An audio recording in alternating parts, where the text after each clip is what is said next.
So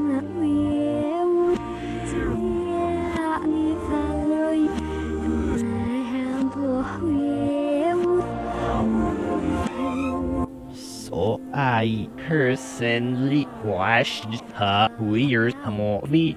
Excuse me. So I recently watched a pretty weird movie, David Lynch's Mulholland Drive. Given that it's a Lynch film, it's infamous for its use of non-linear storytelling and avant-garde direction.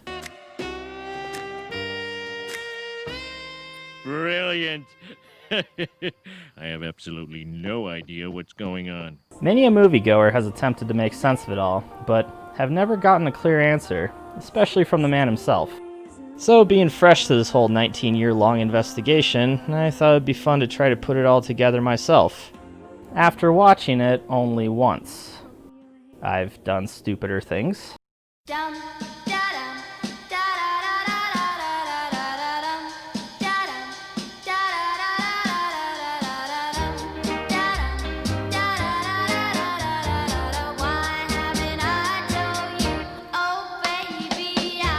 I'm gonna do things a bit differently this time around, and do a quick and hopefully efficient summary of the movie's plot before going into a deep dive. I'll try to contain myself from making stupid quips. For now.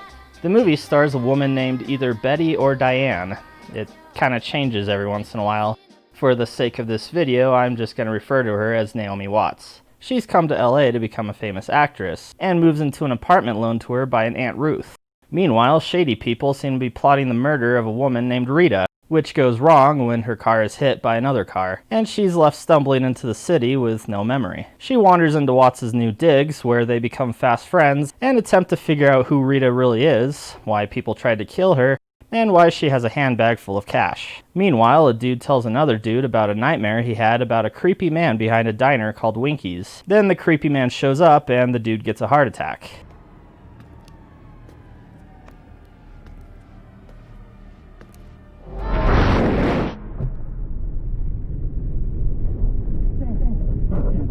This is only the beginning of the weirdness, don't worry. Meanwhile, a couple of suits show up at a film studio and tell a director who he has to cast as the lead role in his new film, which the director is obviously not too happy about. Also, this guy's acting. There is no way that girl is in my movie! Yes, I believe I ordered eggs with that ham. Meanwhile, this guy kills this other guy, presumably so he could find Rita and finish the job. While driving home, the director learns that his whole movie set is being shut down. He comes home to find his wife cheating on him, pours paint on her jewelry, then drives off. This is a good thing for him though, as a hitman shows up later looking for him, and he gets sent to talk to a cowboy who offers him a second chance to cast the woman all the bad men want him to cast for some reason. Man's attitude goes some ways, the way his life will be.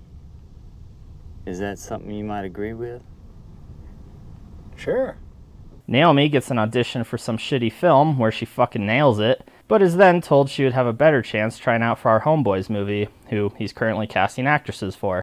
Things seem promising, as they share a slow zoom-in moment, but, as we know, he has to cast this chick Camilla per the backwards-talking guy from Twin Peaks' orders. Watts and Rita get a lead on a name Rita remembers, but after sneaking into the person's place, find a corpse on the bed.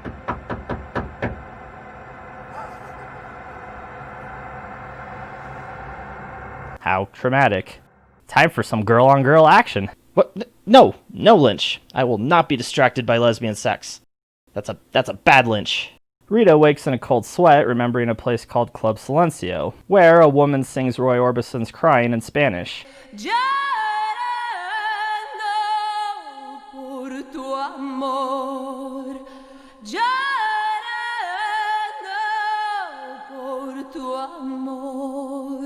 Tu amor se llevó todo mi corazón y quedó llorando.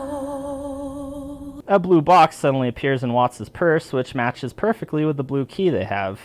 Rita uses it, but then Naomi disappears. Then she disappears. Then Aunt Ruth shows up. The cowboy from before shows up. Then Naomi wakes up.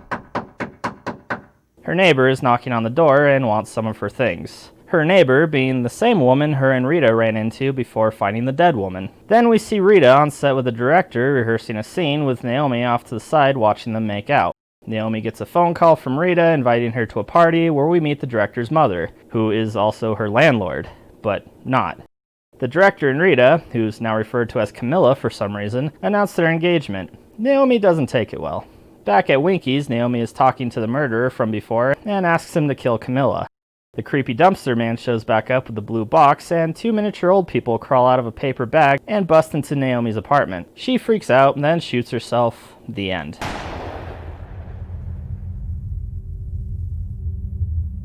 Well, did you get it? Did you catch all the hints and clues and put together the meaning of it all? No? Yeah, you and everyone else. Fortunately, Lynch has a solution. The DVD case for this movie conveniently has David Lynch's 10 clues to unlocking this thriller. So let's give it a try and see if they help.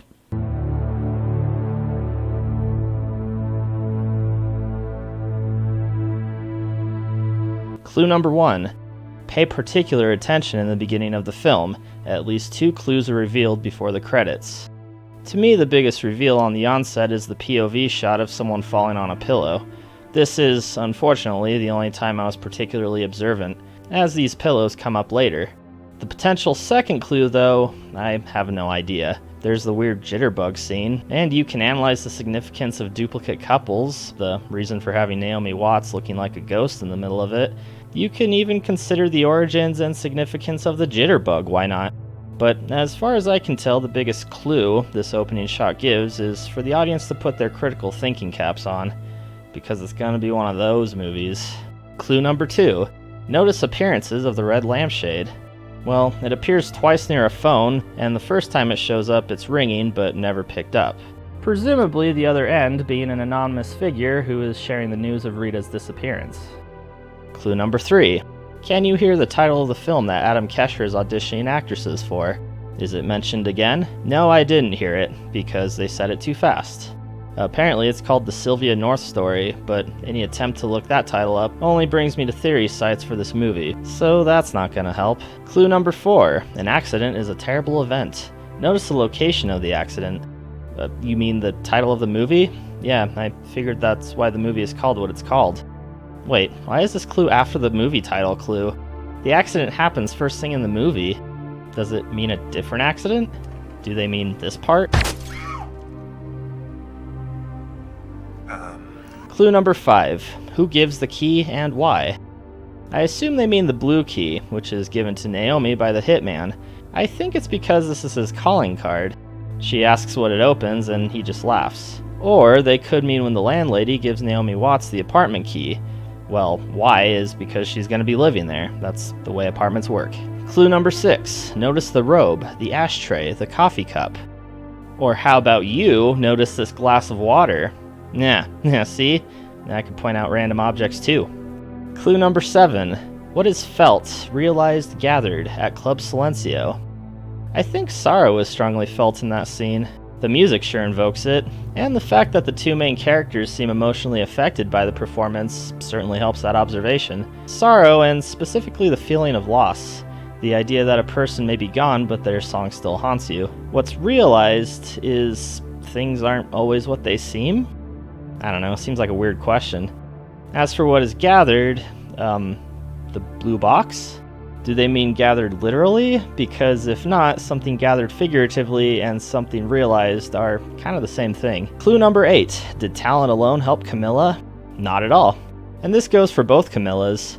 Dream Camilla was chosen for a film role due to some mysterious unknown puppet master making choices for the director, and the real Camilla was chosen for the same role, presumably due to her relationship with the director. Clue number 9. Note the occurrences surrounding the man behind Winky's. Well, personally, I think both occurrences kind of come as a heads up to people trying to unravel this mystery, that the scenes involved are on more of a metaphysical level.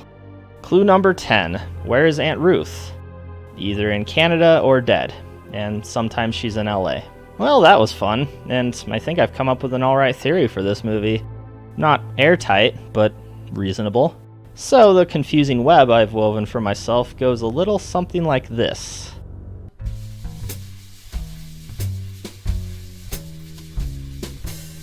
The first chunk of this movie is a dream, straight from the mind of a guilt-stricken Naomi Watts after paying a hitman to kill her ex-girlfriend. Apparently this is already a prominent theory people have come up with, so either this is the best theory to go on, or I'm just incredibly uncreative. Around the hour and 50-minute mark, she's woken up by a knock on the door, and notice the pillows. Same ones at the start of the movie, just before all the crazy shit takes place. After this pivotal moment, the dream is over, and we're introduced to the real world. Naomi is now living in the apartment of the dead woman from before, and Rita is now consistently referred to as Camilla, even though before she couldn't remember her name, and we already had a Camilla. A couple of other characters after this change roles as well. The director is suddenly marrying Camilla, even though they supposedly never met prior to this. And the landlord is now the director's mother, and treats Naomi Watts like they've just met. How we met them before were just dream versions, a la Wizard of Oz. Wizard of Oz with boobies? The Camilla in the dream gets the role after violent men force the director to cast her. Watts, resentful of her ex for leaving her for the director of the movie she's the star in, sees this as a classic case of the lead getting the part by sleeping with the director. In other words, selfish means she herself can't control. In her dream, she's getting her start as an actress in Hollywood, and is seen being almost a shoo-in for the role of the same movie, but the director has to cast someone else, despite clearly wanting it to be her. It's all a fantasy, how things should have been, obscure and transparently evil forces working against her behind the scenes. The first scene at Winky's and the man behind the dumpster, I want to say lends to the dream theory, as the scene is recreated later when Naomi pays the hitman to kill the real Camilla. And I'm scared like I can't tell you. Of all people, you're standing right over there. This scene is her reconstruction of that moment. Eyebrows over here basically telling the other guy what Naomi felt while paying for Camilla's murder. Only to him, this happened in his dream, even though he is the dream. Or maybe to each other, the other is the dream. Whoa, what if we're just the dreams our dream selves have? Damn it, Lynch. You magnificent bastard. As I've theorized before, I think the person behind Winkies is a way of saying what you just witnessed, or in the later case, about to witness, isn't to be taken literally, but both also tie into the idea of Watts' guilt.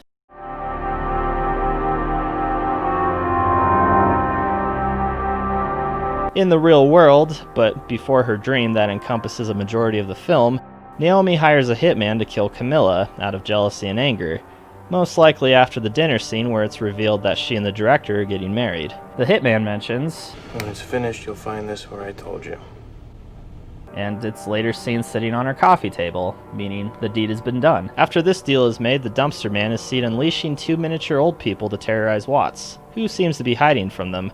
I think this represents the guilt of murdering someone she cared about. Why this is represented by 2 old people we met at the beginning of the film is beyond me. But then again, my theory is just a jumping off point for a second viewing, with tenuous reasoning holding it together. That, and Lynch probably just likes miniature people. The focus on the phone next to the red lamp might have something to do with guilt as well. It's later shown to belong to Watts, or at least in her apartment, and when first seen it's ringing and never answered. The people on the other end sharing news of Rita/Camilla's disappearance. The girl is still missing. Watts, though, never picks up the phone, just as she avoids the knocking on the door at the end of the movie when the old couple come after her. She's avoiding responsibility for what she did, hiding from the truth that she's a murderer. Club Silencio is the closest Watts comes to accepting this truth, revealing the blue box, which ends the dream when unlocked by the hitman's calling card and brings her back into reality. The more I think about this theory, though, the more holes I'm finding in it. Like, it's implied that Watts swapped apartments with her neighbor to avoid investigators looking into Camilla's murder. Oh, by the way, those 2 detectives came by again looking for you. But we see scenes with her and Camilla in the same apartment, so what was the real reason for the apartment swap? Is seeing her dead body in a dream and then killing herself in the same fashion just a premonition? Or is the last scene a dream too? In the supposed dream, the cowboy tells the director, "Now you will see me one more time if you do good. You'll see me 2 more times if you do bad." The director goes along with the plan, but we still see the cowboy twice. Once before Watts wakes up, and when Camilla and the director announce their engagement. So did he do bad? What's the real significance behind the old people from the beginning of the movie tormenting Watts? Who murdered Laura Palmer? And, most importantly, what the hell is Billy Ray Cyrus doing here? Just forget you ever saw it. It's better that way.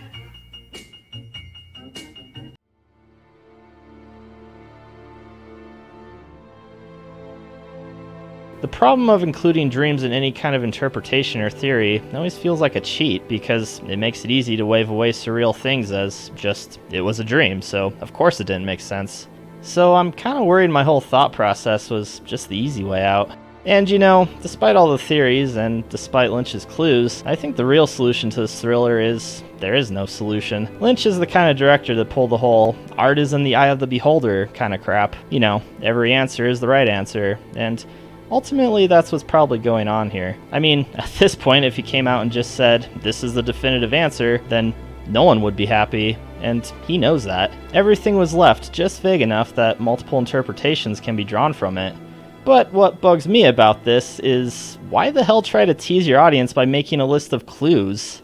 That's pretty messed up, man. That's basically saying there is a right answer, and you're stupid if these clues don't help you figure it out. I mean, what else could these be for? Helping guide new viewers into coming up with their own solutions, like they did for me? God damn it, Lynch. Lynch has gone on record saying as much in an interview. I love people analyzing it, but they don't need me to help them out. That's the beautiful thing, to figure things out as a detective. Telling them robs them the joy of thinking through and feeling it through and coming to a conclusion. The frames are always the same on the film.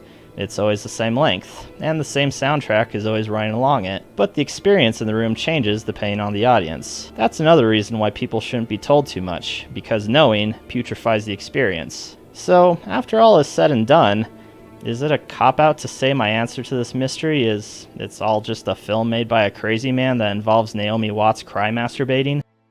Yeah, probably.